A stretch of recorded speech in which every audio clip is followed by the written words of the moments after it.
दोस्तों नमस्कार। ये है मार्गदर्शन फॉर सिविल सर्विसेज। मैं अनुराग चौधरी।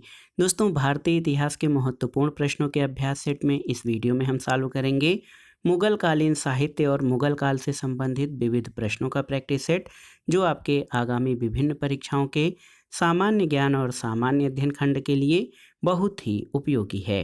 प्रश्नों को सॉल्व करते समय हम उनकी व्याख्या भी करते चलेंगे, ताकि आप प्रश्नों को आसानी से समझ सकें और परीक्षाओं की दृष्टि से कुछ अन्य महत्वपूर्ण तथ्यों को भी तैयार कर सकें। तो आइए शुरू करते हैं आज का वीडियो। भारतीय इतिहास के अंतर्गत मुगल कालीन साहित्य और मुगल काल से संबंधित विविध प्रश्नों का प्रैक्टिस सेट। पहला प्रश्न है दोस्तों, बाबर नामा का अंग्रेजी अनुवाद किसने किया था? आपको बताना है। ऑप्शन है लेडेन और रस्किन, विलियम हॉकिंस, फिंच या फिर विलियम जोन्स। तो सही उत्तर है लेडन और रस्किन ने। दोस्तों तुझके बाबरी को बाबर ने अपनी मातृभाषा तुर्की में लिखा था। इसे बाबरनामा भी कहते हैं और बाबरनामा का अंग्रेजी में अनुवाद जॉन लेडेन और विलियम रस्किन ने किया था। अगला प्रश्न है, मुगल काल में निम्नलिखित में से किस महिला ने ऐतिहासिक विवरण लिखे हैं? ऑप्शन है गुलबदन बेगम, नूरजहां बेगम, जहां आरा बेगम या जेबुन्निसा बेगम। तो सही उत्तर गुलबदन बेगम, ऑप्शन ए। दोस्तों गुलबदन बेगम बाबर की पुत्री थी। उसने अपनी प्रसिद्ध रचना हुमायूं नामा में ऐतिहासिक विवरण लिखे हैं। अगला है कि हुमायूं नामा की रचना किसने की थी? आपको बताना है। उत्तर है हुमायूं नामा की रचना गुलबदन बेगम द्वारा की गई। हुमायूं नामा की रचना दोस्तों गुलबदन बेगम ने की थी।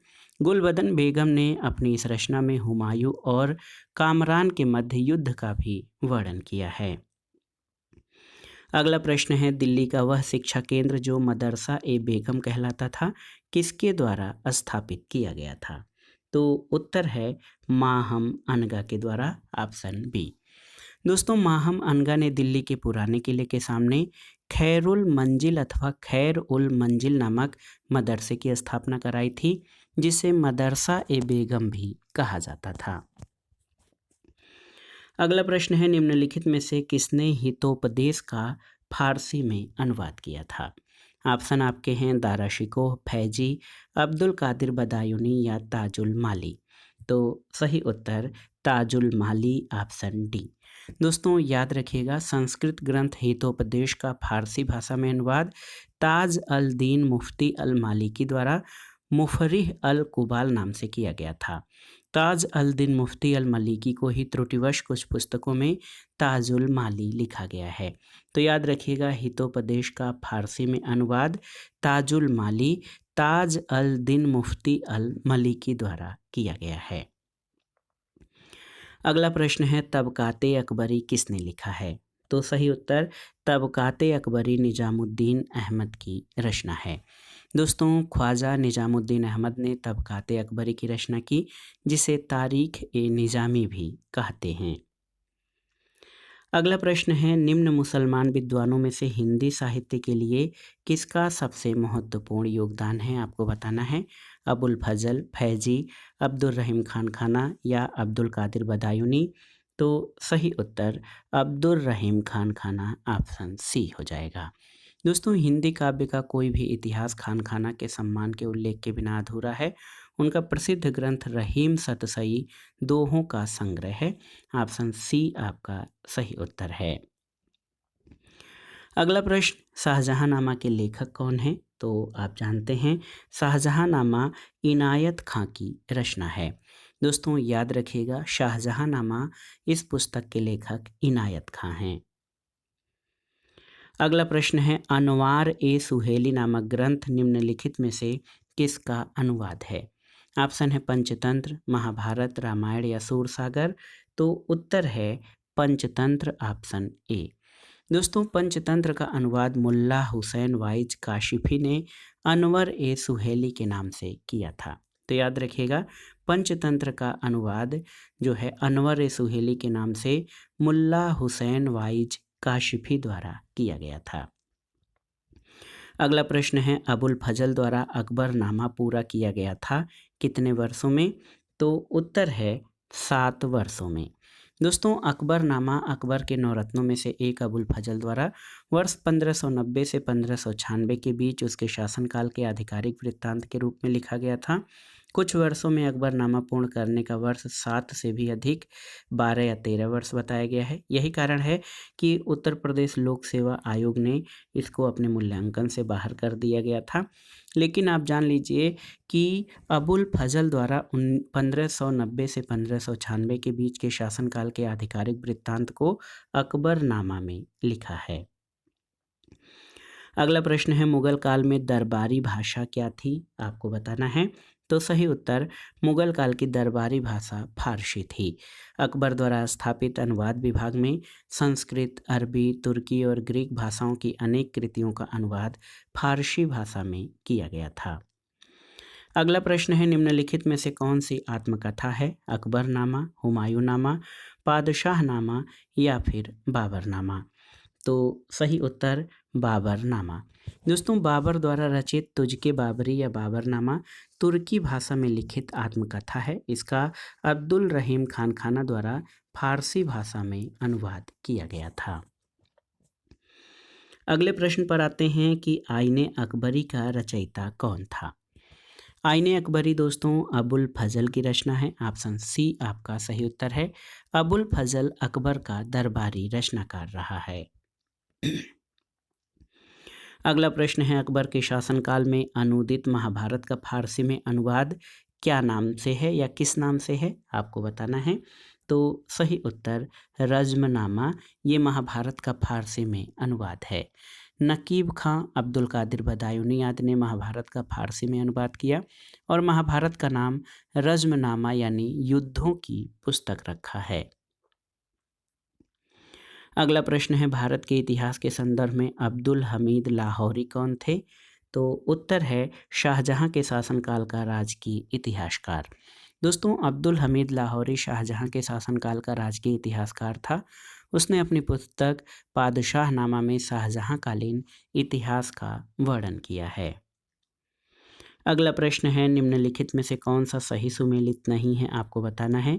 इसमें पुस्तकें और लेखकों का सुमेलन किया गया है। तो यहाँ पर देख सकते हैं तबकाते नासिरी ये मिन्हास उस सिराज जसजानी की रचना है। तारीख़ फिरोज़शाही शम्स ए सिराज अफीफ़ की। तुगलकनामा इब्न बतूता की रचना नहीं है और हुमायूंनामा की लेखिका गुलबदन बेगम है। तो याद रखिएगा दोस्तों तुगलकनामा का लेखक जो है इब्न बतूता नहीं बल्कि अमीर खुसरो था। दोस्तों इब्न बतूता ने अपना यात्रा वृत्तांत रहला पुस्तक में लिखा है और अन्य पुस्तकें आपकी सही सुमेलित हैं। तुगलकनामा अमीर खुसरो की रचना है। अगला प्रश्न है सूची 1 का सूची 2 से सुमेलन करिए और दिए गए कोट से सही उत्तर का चयन करिए। हसन निजामी, दोस्तों हसन निजामी ये इनकी रचना है ताजुल मासिर। ख्वांदमीर, तो ख्वांदमीर की रचना है हुमायूंनामा। इसके अलावा मोहम्मद काजिन की रचना है आलमगीरनामा और भीमसेन ने नुस्खा ए दिलकुशा ग्रंथ की रचना की है। तो 4 3 1 2 आपका सही सुमेलन हो जाएगा। विकल्प देखते हैं 4 3 1 2 ऑप्शन ए आपका सही उत्तर है। हसन निजामी ने ताजुल माशिर की रचना की, ख्वांदमीर की रचना हुमायूंनामा, मोहम्मद काजिन ने आलमगीरनामा और भीमसेन ने नुस्खा ए दिलकुशा की रचना की है। अगला प्रश्न सूची 1 का सूची 2 से सुमेलन कीजिए और दिए गए कोट से सही उत्तर का जो है मिलान करिए। तो इसमें देखिए भीमसेन कायस्थ ने तारीख़े दिलकुशा इस ग्रंथ की रचना की है। चंद्रभान ब्राह्मण ने चहार चमन की रचना की है। ईश्वर दास नागर की रचना फुतुहात ए आलमगीरी और सुजान राय भंडारी की खुलासत उल तवारीख है। तो सही सुमेलन क्या हो जाएगा, सही सुमेलन आपका हो जाएगा 4 1 2 3 ऑप्शन डी आपका सही उत्तर है। अगला प्रश्न है नस्तालीक है क्या, आपको बताना है। तो नस्तालीक याद रखिएगा एक प्रकार की फारसी लिपि है जो मध्यकालीन भारत में प्रयुक्त होती थी। तो याद रखिएगा दोस्तों, दो है नस्तालीक एक फारसी लिपि है जो मध्यकालीन भारत में प्रयुक्त होती थी। मुगल बादशाह औरंगजेब नस्तालीक तथा शिकस्त लिखने में निपुण था। अगला प्रश्न है, कवि हृदय राजा जिसने नागरीदास के नाम से कृष्ण की प्रशंसा में छंद लिखे थे, कौन थे? तो सही उत्तर है, देखिए, राजा सावंत सिंह। दोस्तों आप जान लीजिए, अजमेर की किशनगढ़ रियासत के राजा सावंत सिंह 17वीं-18वीं शताब्दी, इनका अन्य नाम नागरीदास यानी राधा का सेवक था। इन्होंने कृष्ण की प्रशंसा में अनेक छंद लिखे हैं और किशनगढ़ के शासकों ने निम्बार्क संप्रदाय को संरक्षण प्रदान किया था। मुगल साहित्य के बाद आइए देख लेते हैं दोस्तों मुगल काल के विविध प्रश्नों को। पहला प्रश्न है, हेमचंद्र विक्रमादित्य भारतीय इतिहास में किस नाम से जाने जाते हैं, आपको बताना है। तो ऑप्शन है आपके पूरनमल, मालदेव, राणा सांगा या हेमू। तो सही उत्तर हेमू के नाम से। दोस्तों हेमचंद्र विक्रमादित्य भारतीय इतिहास में हेमू के नाम से जाना जाता था। अगला प्रश्न है, भारतीय गौरव यानी भारतीय यश का अंतिम सूर्य शब्द या शब्दावली किसके लिए प्रयुक्त हुआ है? ऑप्शन है शिवाजी, पृथ्वीराज, राणा प्रताप या हेमू। तो सही उत्तर है पृथ्वीराज। दोस्तों B.N. लूनिया की पुस्तक पूर्व मध्यकालीन भारत का राजनीतिक और सांस्कृतिक इतिहास के अनुसार चौहान शासक पृथ्वीराज चौहान अपने समय का सबसे महान और यशस्वी वीर सम्राट था। इन्हें भारतीय यश का अंतिम सूर्य यानी the last son of Indian glory कहा जाता है। अगला प्रश्न है, मुगल काल में निम्नलिखित बंदरगाहों में किसको बाबुल मक्का या मक्का द्वार कहा जाता था? ऑप्शन है आपके कालीकट, भरूच, कैम्बे या सूरत को। तो सही उत्तर है सूरत को। दोस्तों मुगल काल में गुजरात के सूरत बंदरगाह से होकर हज यात्री मक्का के लिए प्रस्थान करते थे, इसलिए सूरत बंदरगाह को बाबुल मक्का या मक्का द्वार कहा गया है। अगले प्रश्न पर आते हैं, मुगलों ने नवरोज का त्यौहार लिया था किससे? तो याद रखिएगा, मुगलों ने नवरोज त्यौहार पारसियों से ग्रहण किया था। नवरोज का त्यौहार ईरान यानी फारस से लिया गया था। ये एक राष्ट्रीय त्यौहार था। ये 19 दिनों तक मनाया जाता था। मुगल काल में इसका बहुत महत्व था। अगला प्रश्न है, मुगल काल में जिस मदरसे ने मुस्लिम न्याय शास्त्र की पढ़ाई में विशिष्टता हासिल की थी वो कौन था? लखनऊ, दिल्ली, सियालकोट या हैदराबाद में? तो उत्तर है लखनऊ में। दोस्तों गुप्त काल में शाह वली उल्ला के मदरसा में हदीस तथा मुगल काल में दोस्तों आप जान लीजिए कि शाह वली उल्ला के मदरसा में हदीस, परंपरा और तफसीर यानी टीकाओं पर, और लखनऊ के फिरंगी महल में फ़िक़्ह यानी न्याय शास्त्र के अध्ययन पर विशेष बल दिया जाता था। तो याद रखिएगा, मुगल काल में लखनऊ के मदरसे में मुस्लिम न्याय शास्त्र की पढ़ाई विशेष रूप से होती थी। अगला प्रश्न है, दिल्ली में पुराना किला के सामने खैरुल मंजिल नामक मस्जिद का निर्माण किसने करवाया था? तो उत्तर है माहम अनगा ने। ये महत्वपूर्ण प्रश्न है, आप जान लीजिए। दोस्तों दिल्ली में पुराना किला के सामने खैरुल मंजिल नामक मदरसा का निर्माण माहम अनगा के द्वारा कराया गया था। अगला प्रश्न है कि मध्यकालीन इतिहास के मध्यकाल में या भारतीय इतिहास के मध्यकाल में बंजारे सामान्यतः कौन थे, आपको बताना है। कृषक, योद्धा, बुनकर या व्यापारी? तो सही उत्तर आपका हो जाएगा दोस्तों ये व्यापारी। देखिए, बंजारा शब्द का उद्गम संस्कृत के वाणिज्य से हुआ है। वाणिज्य का अर्थ व्यापार और उससे बना वणिक अर्थात व्यापारी या बनिया। व्यापार करने वालों को बंजारा कहा गया है। तो याद रखिएगा, भारतीय इतिहास के मध्यकाल में बंजारे व्यापारी होते थे। अगला प्रश्न है, निम्नलिखित में से कौन सा सही सुमेलित नहीं है, आपको बताना है। तो यहाँ पर आप देखिए, दाम तांबे की मुद्रा, देसाई राजस्व अधिकारी, दीवान प्रांतीय राजस्व का प्रमुख और जरीब एक प्रकार का कर।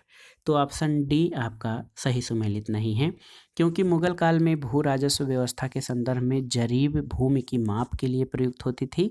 ऑप्शन डी सुमेलित नहीं है, अन्य विकल्प आपके सही सुमेलित हैं। अगला प्रश्न है, निम्नलिखित युग्मों में कौन सा एक सही सुमेलित नहीं है, आपको बताना है। जहांगीर के समय में विलियम हॉकिंस सही है। अकबर के समय में थॉमस रो सही नहीं है। शाहजहां के समय में ट्रेवरनियर और औरंगजेब के समय में मनुची ये विदेशी यात्री भारत आए थे। तो याद रखिएगा, थॉमस रो 1615 से 1619 में जहांगीर काल में मुगल दरबार में आया था। तो ये जहांगीर के काल में मुगल दरबार में आया था, न कि अकबर के काल में। तो ऑप्शन बी आपका सही सुमेलित नहीं है, अन्य विकल्प आपके सही सुमेलित हैं।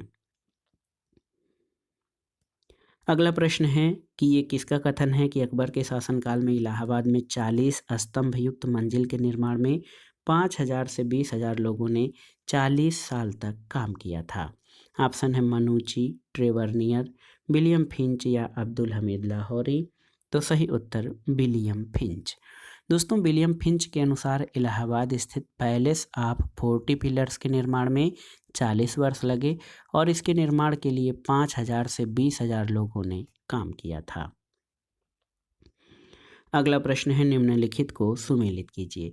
इसमें कुछ घटनाएं हैं और उनका वर्षों से मिलान करना है। देखिए, पानीपत का तृतीय युद्ध 1761 में हुआ था दोस्तों। इसके अलावा तराइन का दूसरा युद्ध 1192 में, अकबर की मृत्यु 1605 में और औरंगजेब की मृत्यु जो है ये 1707 में हुई थी। तो सही सुमेलन 3, 1, 4 और 2 हो जाएगा। 3, 1, 4, 2 ऑप्शन सी इस प्रश्न का सही उत्तर है। दोस्तों, आप जान लीजिए कि पानीपत का तृतीय युद्ध 1761 में, तराइन का दूसरा युद्ध 1192 में, अकबर की मृत्यु 1605 में और औरंगजेब की मृत्यु 1707 में हुई थी। अगले प्रश्न पर चलते हैं। सूची 1 का सूची 2 से मिलान करिए और दिए गए कोड से सही उत्तर का चयन करिए। हल्दी घाटी के युद्ध से कौन सा शासक?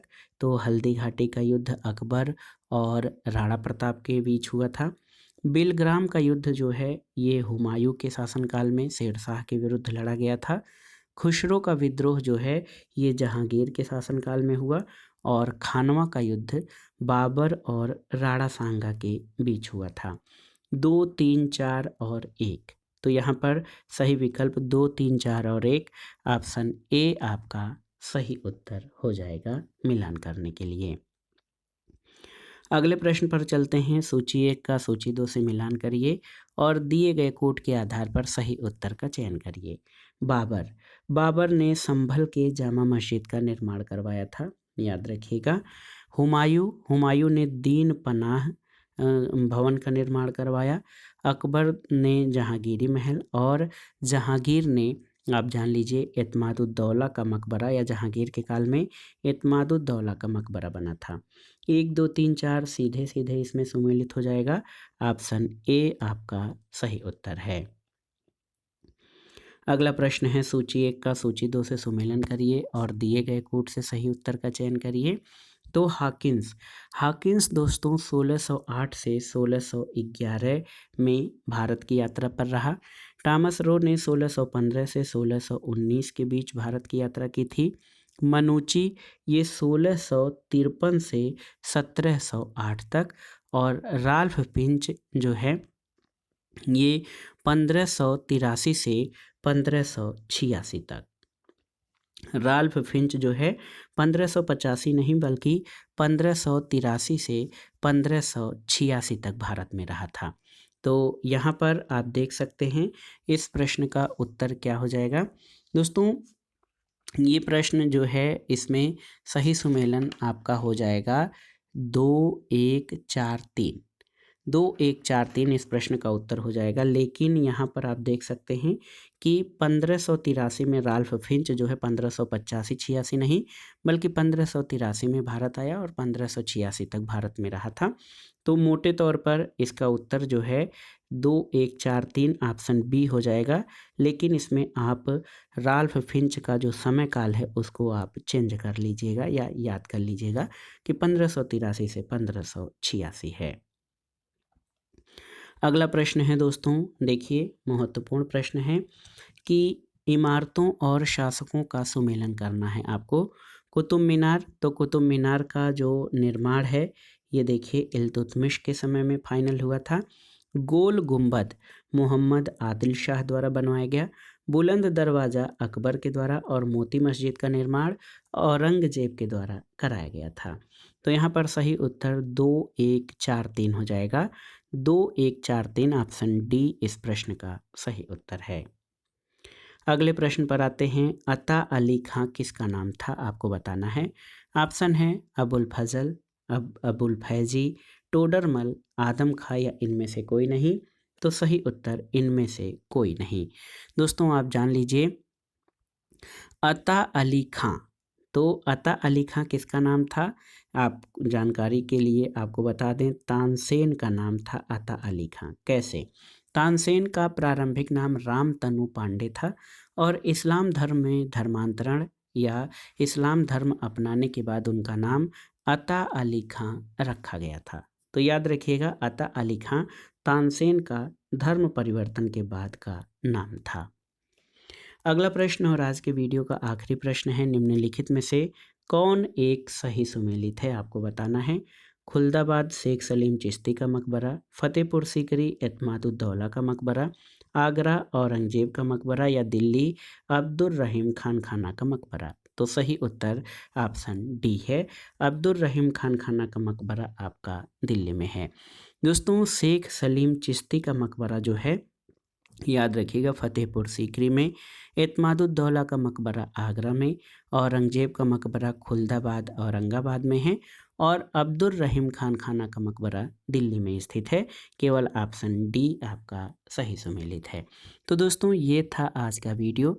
मध्यकालीन भारत के इतिहास के अंतर्गत मुगल कालीन साहित्य और मुगल काल से संबंधित विविध प्रश्नों का प्रैक्टिस सेट जो आपके आगामी विभिन्न परीक्षाओं के लिए बहुत ही उपयोगी है। आप इन प्रश्नों को तैयार कर लीजिएगा। अगले भाग में हम सिख धर्म या सिख संप्रदाय से संबंधित सभी महत्वपूर्ण प्रश्नों को कवर करेंगे। तो हमारे चैनल से जुड़े रहें, वीडियो को लाइक करें, शेयर करें और इस चैनल को सब्सक्राइब करें। वीडियो देखने के लिए धन्यवाद दोस्तों, नमस्कार।